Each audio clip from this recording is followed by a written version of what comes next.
My mom abandoned me at birth. Years later, she came back demanding I live with her. I refused, and when she tried to ruin my bond with Dad, she failed miserably. Hello Reddit Talkative here. My name is Ethan Rivera, and I'm 22 years old. My life started with abandonment. My mother walked out on me the very moment I was born. She didn't even bother to hold me. Instead, she shoved the responsibility onto my father, a terrified 21-year-old man who had no idea how to raise a child on his own. But somehow, he did it. My parents, Lucas and Sophia, were barely out of their teens when they dated. They weren't in love. At least, not in the kind of love that survives hardships. Sophia got pregnant.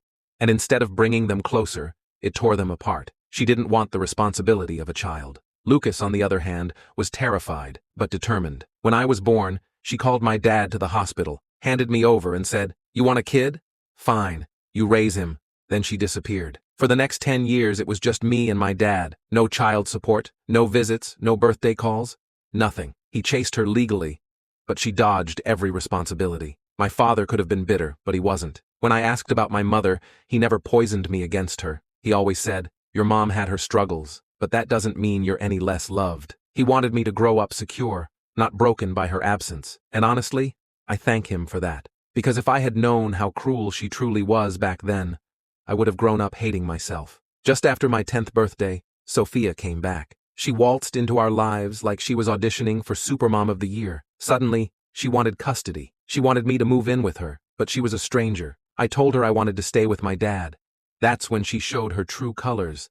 Out of spite, she spat out, "He's not even your real father. You're someone else's kid. You don't belong with him." Those words crushed me. My whole world tilted. I looked at my dad and felt guilty, terrified that maybe she was right, that I wasn't his, and that one day, he'd let me go. But Lucas held me tighter than ever. "Ethan, I don't care what any test says. You're my son.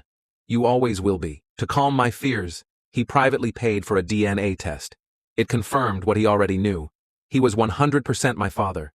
Sophia was lying just to break us apart.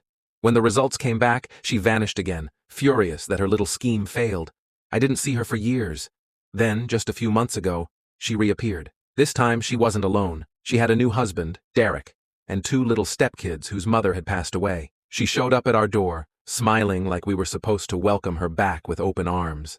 She said, "Ethan, we're a family now. You'll love your new brothers. I'm ready to be your mom again." I nearly laughed in her face. I told her flat out, "You don't get to abandon me, disappear for over a decade, and come back pretending you're my mom. You're nothing to me." Her husband didn't take it well.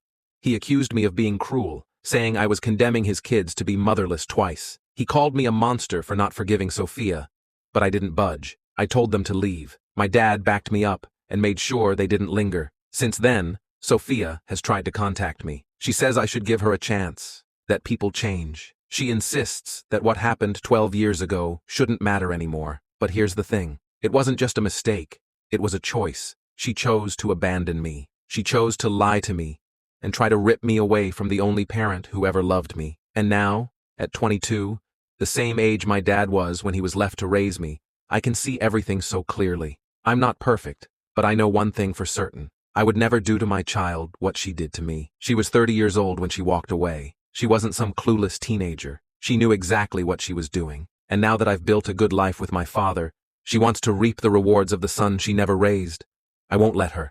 Because my dad isn't just my father. He's my hero. He's the reason I survived.